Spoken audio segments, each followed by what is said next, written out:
আপনারা দেখছেন globe TV, সবার পাশে সবার সাথে। গ্লোব নিউজ নিয়ে এখন আমি সুপর্ণা রয়েছি আপনাদের সঙ্গে। এক নজরে দেখে নেব আজকের বিশেষ বিশেষ খবর। পঞ্চায়েত অফিস ঘেরাও করল তৃণমূল কংগ্রেস। পুলিশি অত্যাচারের বিরুদ্ধে প্রতিবাদ মিছিল। নিকাশি সমস্যা না মিটলে বন্ধ হতে পারে স্কুল। ফুটপাত মুক্ত অভিযান বালুরঘাট শহরে। ধর্মঘটের ডাক এসএফআই এর। আসছে বিস্তারিত খবরে। পঞ্চায়েত অফিস ঘেরাও করল তৃণমূল কংগ্রেস। উত্তর 24 পরগনার বসিরহাট মহকুমার স্বরূপনগরের বাঁকড়া গোকুলপুর গ্রাম পঞ্চায়েতে 100 দিনের কাজের টাকার দাবিতে পঞ্চায়েত অফিস ঘেরাও করল তৃণমূল কংগ্রেস সহ গ্রামের সাধারণ মানুষ। এই 100 দিনের টাকা পাইনি তার জন্য, 100 দিনের টাকা পাইনি তার জন্য আসি। আর কি সমস্যা কি? আর মানুষের ঘর বাড়ি দিচ্ছে না এই প্রধান। তাদের অভিযোগ সিপিএম, আইএসএফ, বিজেপি পরিচালিত পঞ্চায়েত অফিসের বিরুদ্ধে। 100 দিনের কাজের টাকা চলে। কতদিন ধরে পান না? বলেন। 3 বছর হয়ে গেছে। 3 বছর কাজ করা হয়ে গেছে, টাকা পান না। প্রধানকে জানিয়েছিলেন? হ্যাঁ, প্রধানকে জানাতে ভিডিও লিখেছে। দীর্ঘদিন ধরে সাধারণ মানুষ কোনো পরিষেবা পাচ্ছেন না।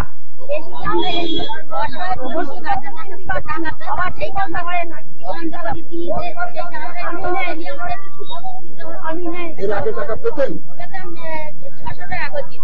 তারপরে বছর 1000 টাকা করে দিয়েছে। আর 23 সালের থেকে একদম টাকা এই সাল থেকে আপনার টাকা পাননি, কেন পাননি? সেটাই তো কি করে জানবো? যখন যেটা যা বলিছে সেখানে আমরা কাগজপত্র নিয়ে দৌড়দৌড়ি ছুটোছুটি করি। প্রধানকে জানিয়েছেন? পঞ্চায়েতের ট্যাক্স বাবদ সাধারণ মানুষের কাছ থেকে বেশি করে টাকা নেওয়া হচ্ছে। সর্বভারতীয় তৃণমূল কংগ্রেস স্বরূপনগর ব্লকের অন্তর্গত বাঁকড়া গোকুলপুর আঞ্চলিক শাখা বাঁকড়া গোকুলপুর গ্রাম পঞ্চায়েতে ডেপুটেশন দিয়েছে। বিজেপি, সিপিএম, আইএসএফ, কংগ্রেস পরিচালিত পঞ্চায়েতে এই 1 বছর এখনো অতিবাহিত হয়নি, তার আগে সীমাহীন দুর্নীতি এবং তাদের কাজের যে ত্রুটি সেইটা নিয়ে আজ আমরা ডেপুটেশন দিলাম। বিশেষ করে রাজ্য সরকার প্রদত্ত 100 দিনের কাজের টাকা যেভাবে নয়শয় হয়েছে এই পঞ্চায়েতে, তার বিরুদ্ধে আজকের আমাদের এই ডেপুটেশন সহ মোট 8 দফা দাবিতে আমাদের এই ডেপুটেশন। এটা সব থেকে বাজে, যেটা ভীষণভাবে লজ্জিত আমরা যে বিষয়টা নিয়ে, সেটা হচ্ছে উপপ্রধান যিনি বিজেপির প্রতিনিধি গ্রাম পঞ্চায়েতে, তার অ্যাকাউন্টে এই রাজ্য সরকার প্রদত্ত 100 দিনের কাজের টাকা অ্যাকাউন্টে ঢুকেছে। খুব লজ্জাকর। এইরকম বিভিন্ন অভিযোগ নিয়ে আজ স্বরূপনগরের বাঁকড়া গোকুলপুর গ্রাম পঞ্চায়েতের সামনে বিক্ষোভ দেখালেন সাধারণ মানুষ। দেখুন, ডেথ সার্টিফিকেট আমরা যারা মৃত তাদেরকেই দিয়েছি। এরকম আপনি যেটা বলছেন ওরকম আমরা দিই, এরকম যারা মৃত তাদেরকেই আমরা দেখিয়েছি এরাই মৃত। কিন্তু এখানে উপস্থিত আছেন তিনি আমার বাইক দিয়েছেন, তিনি বলছেন যে আমি 1.5 বছর যাবত পাই না, আমি যখনই পঞ্চায়েতে আসি টাকা বলে আমি দেখাচ্ছি আমি দিয়েছি। না, এরকম আমরা দিই, মৃত যারা তাদেরকে দিয়েছি, ডেথ সার্টিফিকেট দেখেই আমরা দিয়েছি। 100 দিনের টাকা নিয়ে কি বলবেন? 100 দিনের টাকা দীর্ঘদিন যাবত পাচ্ছে না। এটা কেন্দ্র সরকার বন্ধ করে রেখেছিল, রাজ্য সরকার কিছু টাকা দিয়েছে, সেখানে যেটা অভিযোগ সেই টাকা আপনারাও ঠিকঠাক বন্টন করতে পারছেন না। যাদের ডকুমেন্টস ঠিক আছে আমরা দিয়ে দিয়েছি, কিছু কিছু অ্যাকাউন্টের সমস্যা আছে, সেইগুলো আমরা মানে কি বলে ওটা খোঁজ খবর নিয়ে আমরা আবার থাকছি, ভিডিও অফিসে পাঠাচ্ছি। বসিরহাট থেকে শ্যাম বিশ্বাসের রিপোর্ট, গ্লোব নিউজ। পুলিশি অত্যাচারের বিরুদ্ধে প্রতিবাদ মিছিল। পুলিশি অত্যাচারের প্রতিবাদে আসানসোলে মিছিল দলিত সমাজের। পুলিশি অত্যাচারের বিরুদ্ধে প্রতিবাদ বিক্ষোভ মিছিল করল সমাজের দলিত মানুষজন। আসানসোলের বিএনআর মোড় থেকে ভগৎ সিং মোড় পর্যন্ত মহিলা পুরুষ একত্রে হাতে প্ল্যাকার্ড নিয়ে এই মিছিলে সামিল হন। অভিযোগ, আসানসোলের বারাবণী গ্রামের পাড়ার ভিতর দিয়েই যাতায়াত করছে বড় বড় কয়লা ও বালি ভর্তি লরি। অতি ভারী এই লরি চলাচলের ফলে প্রতি মুহূর্তে ঝুঁকি নিয়ে জীবনযাপন করছেন ওইসব গ্রামের মানুষজন। তাদের অভিযোগ, এই বিষয়ে প্রতিবাদ করলেই বিনা দোষে যখন তখন গ্রামের যুবকদের আটক করে থানায় নিয়ে যাচ্ছে বারাবণী থানার পুলিশ। বুধবার সন্ধে এলাকা থেকে পুলিশ কয়েকজনকে থানায় নিয়ে যায় বলে অভিযোগ গ্রামবাসীদের। তাদের দাবি, তাদের থানা থেকে নিঃশর্ত ছাড়তে হবে। পরে পুলিশের আশ্বাসে তারা বিক্ষোভ কর্মসূচি তুলে নেন। 5টা ছেলে তুলে নিয়ে গেছে। কাল আমরা থানা গিয়েছিলাম ছেলে থেকে ছাড়ার জন্য। কাল বড়বাবু খুব আমাদের সাথে অত্যাচার করেছে। কি বলছে?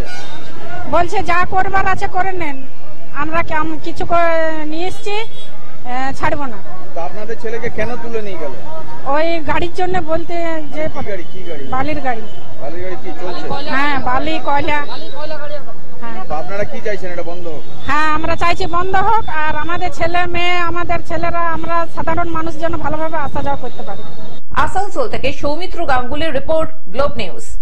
নিকাশি সমস্যা না মিটলে বন্ধ হতে পারে স্কুল। সামান্য বৃষ্টিতেই জল থই থই অবস্থা স্কুলের। বেহাল নিকাশির জেরে স্কুলে পড়াশোনা কার্যত লাটে। জল পেরিয়ে শ্রেণীকক্ষে পৌঁছতে না পেরে স্কুলে এসে ফিরে যেতে হচ্ছে ছাত্রছাত্রীদের। কমছে ছাত্রছাত্রীর সংখ্যা। সমস্যা মিড ডে মিল চালু রাখা নিয়েও। রান্না করি। কিসের রান্না? এই মিড ডে মিলে রান্না করি। কি অবস্থা? কি অবস্থা মানে এখানে জলে ভর্তি হয়ে থাকে, আর আরো যদি বৃষ্টি হচ্ছে তো ঘরের ভিতরে জল ঢুকে যেত।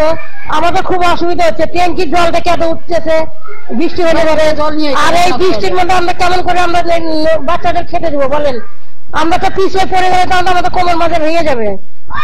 এত অসুবিধা রান্না করা যায়? জল পেরিয়ে যেতে হচ্ছে। হ্যাঁ, জল পরে যেতে হচ্ছে, জল পরে জল আনতে হচ্ছে, খাদ্য দিতে হচ্ছে। নোংরা জল, একদম নোংরা জল। আর এই জল পড়ালে তো আমাদের সাথে ঘা হয়ে যাবে। পুরাতন মালদার শাহপুরের বালা শাহপুর নিম্ন বুনিয়াদী প্রাথমিক বিদ্যালয় বর্ষার শুরুতেই একেবারে বেহাল।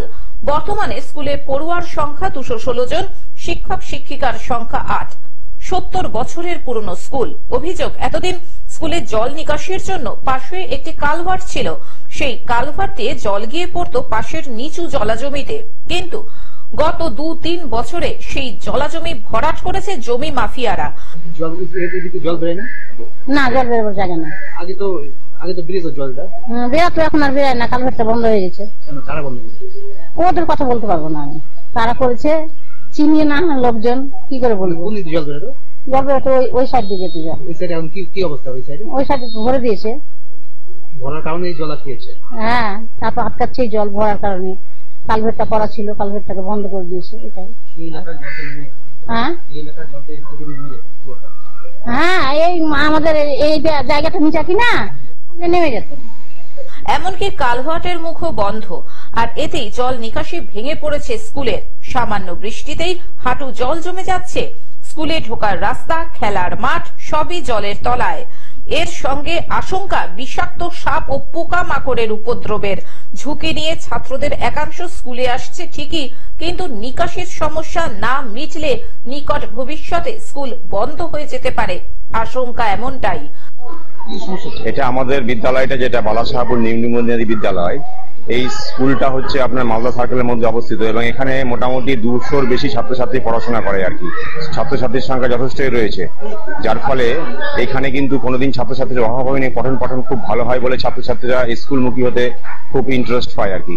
কিন্তু লাস্ট 2 বছর ধরে প্রতি বছর বর্ষাকালে আমাদের স্কুলটা জলমগ্ন হয়ে পড়ে এবং এমনকি বৃষ্টি কমে যাওয়ার পরেও নিকাশি ব্যবস্থা না থাকার কারণে জলটা স্টে করে যায়, যার ফলে আমাদের পঠন বিঘ্নিত হচ্ছে। এবং আপনারা দেখতেই পাচ্ছেন যে স্কুল চত্বরে এবং বাথরুম, ক্লাসরুমের বাইরেও জল জমে রয়েছে এবং হাঁটু জল ছেলে মেয়েদের ক্লাসরুমে যেতে হচ্ছে। এবং আমরা ভয়ও পাচ্ছি, বিভিন্ন রকম পোকামাকড় উপদ্রব বেড়ে যায় এই সময়, আপনারা জানেন, যার ফলে যে কোনো ছেলে মেয়ের ক্ষতি হতে পারে, এটা একটা আশঙ্কা রয়েছে এবং আমরা খুব চিন্তাগ্রস্ত অবস্থায় রয়েছি। গত বছর আমরা এসআব স্কুলকে জানিয়েছিলাম। আমরা কোনো অ্যাপ্লিকেশনের মাধ্যমে না জানালেও ছবি সমেত আমরা জানিয়েছি এবং আমাদের স্যার উপরে ঊর্ধ্বতন কর্তৃপক্ষের সঙ্গে কথাও বলেছেন এবং এটার একটা সুরাহা হবে বলে আমরা একটা আশা করেছিলাম। কিন্তু আলটিমেটলি এবছরও আমরা দেখতে পাচ্ছি যে একই সমস্যা। স্কুল ছাত্র থেকে প্রধান শিক্ষক এমনকি স্থানীয় বাসিন্দারাও অবিলম্বে স্কুলের উপযুক্ত নিকাশি ব্যবস্থা তৈরির দাবি করেছেন। পরিস্থিতি খতিয়ে দেখে ব্যবস্থা গ্রহণের আশ্বাস দিয়েছেন মালদহ প্রাথমিক শিক্ষা সংসদের সভাপতি বাসন্তী বর্মন। ওখানে জল নিকাশি ব্যবস্থা ঠিক মতো নেই জন্যই ওখানে জলটা, বৃষ্টির জল যেটা হয়েছিল সেটা জমে গেছে, মানে স্কুলের প্রাঙ্গণে জমা হওয়াতে বাচ্চারা এসে ফিরে যাচ্ছে। আর ওইখানে আমি দেখি খোঁজ নিয়েছি, এসআই আমাকে রিপোর্ট করেছেন, আমি যাব এবং ওখানকার যেহেতু ওটা পঞ্চায়েত এলাকা, আমি পঞ্চায়েতের সঙ্গে, স্থানীয় পঞ্চায়েতের সঙ্গে কথা বলবো যে জলটা যাতে তাড়াতাড়ি নেমে যায় তার ব্যবস্থা যেন।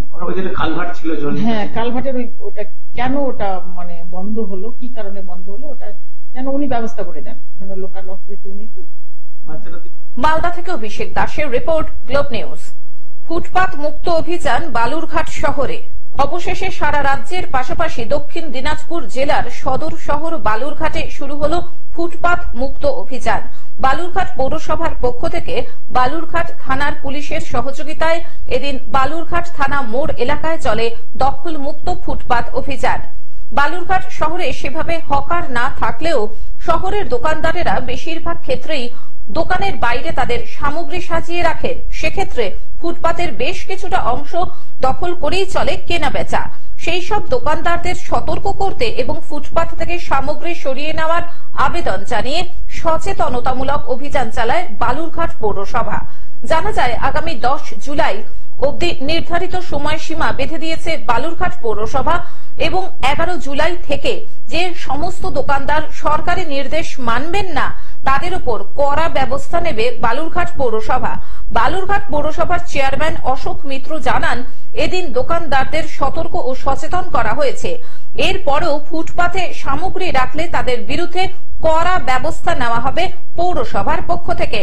সকালে আসেন ব্যবসা করছেন চলে যাচ্ছেন, বিকেলে আসছেন ব্যবসা করছেন চলে যাচ্ছেন, এই টাইপের যে সামান্য কিছু হকার ওরিয়েন্টেড আমাদের যে সমস্যা রয়েছে তার জন্য আমরা সার্ভে করছি, তাদের নাম, ঠিকানা, অ্যাড্রেস সমস্ত নেওয়া হচ্ছে এবং তাদেরকে আগামী দিনে আমরা প্রশাসনিকভাবে যাতে একটা কোনো হকার জোন করে এবং বা প্লাজা করে সেই নির্দিষ্ট জায়গায় তারা যাতে ব্যবসাটা করতে পারে তার যে সমীক্ষাটা, তার যে সার্ভেটা, সেই সার্ভেটাও সঙ্গে সঙ্গে চলছে। এরকম উচ্ছেদ এর আগেও করা হয়েছিল, কিন্তু তারপরেও এই তাদেরকে পরিষ্কার বলা হয়েছে, তারা অনেকেই আমাদেরকে সহযোগিতা করছেন এবং আগামী 10 তারিখের মধ্যে যদি তারা না সরিয়ে নেন তাহলে সেটা পার্মানেন্টলি হোক বা টেম্পোরারি স্ট্রাকচার হোক বা তাদের যা জিনিসপত্রই থাক প্রশাসনিক যে ব্যবস্থা সেটা গ্রহণ করবে। দক্ষিণ দিনাজপুর থেকে জয়দীপ মৈত্রের রিপোর্ট, গ্লোব নিউজ। ধর্মঘটের ডাক এসএফআই এর। নেট এবং নিট দুর্নীতির বিরুদ্ধে ধর্মঘটের ডাক ভারতের ছাত্র ফেডারেশনের। এদিন সারা ভারত ধর্মঘট সফল করতে পতাকা হাতে এসএফআই এর কর্মী সমর্থকেরা বিভিন্ন অফিস এবং স্কুলের সামনে দাঁড়িয়ে থাকে। পুলিশ এসে ধর্মঘট তোলবার চেষ্টা করলে তাদের সাথে এসএফআই কর্মীদের বাগবিতণ্ডা শুরু হয়।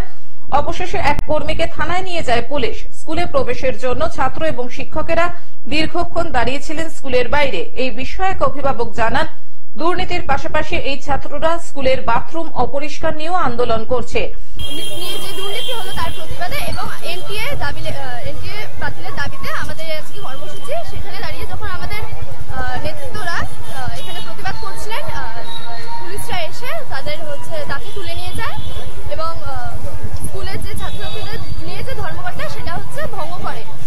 তো আমরা চাই যে আমাদের যে কমরেডকে আর কি মোবাইলকে যে তুলে নিয়েছে তারা তাদের ইতিমধ্যেই ছেড়ে দেয়। এসএফআই এর তরফে এক কর্মী জানান, বিভিন্ন দুর্নীতির বিরুদ্ধে আমাদের এই ধর্মঘট সারা দেশের সাথে জলপাইগুড়ি শহরেও আমরা এই ধর্মঘট সফল করার চেষ্টা করছি। ছাত্র ছাত্রীদের কোনো কষ্ট হোক আমরা তা চাই না। আজকে ভারতের ছাত্র ফেডারেশন সারা ভারত জুড়ে আপনারা প্রত্যেকে দেখতে পাচ্ছেন নিট এবং নেট ব্যাপক পরিমাণে যে পাহাড় সমান দুর্নীতি হয়েছে এবং দেখতে পাচ্ছেন এই রাজ্যে এসএসসি থেকে টেট ব্যাপক পরিমাণে যে দুর্নীতি হচ্ছে সেই প্রতিবাদে আজকে সারা ভারত জুড়ে ধর্মঘট ডেকেছে ভারত ছাত্র ফেডারেশন। জলপাইগুড়ি থেকে সায়ন সেনের রিপোর্ট, গ্লোব নিউজ। এখন থেকে গ্লোব টিভি দেখুন আপনার স্মার্টফোনেও। গুগল প্লে স্টোর অথবা অ্যাপল স্টোর থেকে ডাউনলোড করুন গ্লোব টিভি লাইভ অ্যাপ এবং জিও টিভি অ্যাপ। এছাড়াও জিও ফাইবারেও গ্লোব টিভি দেখুন।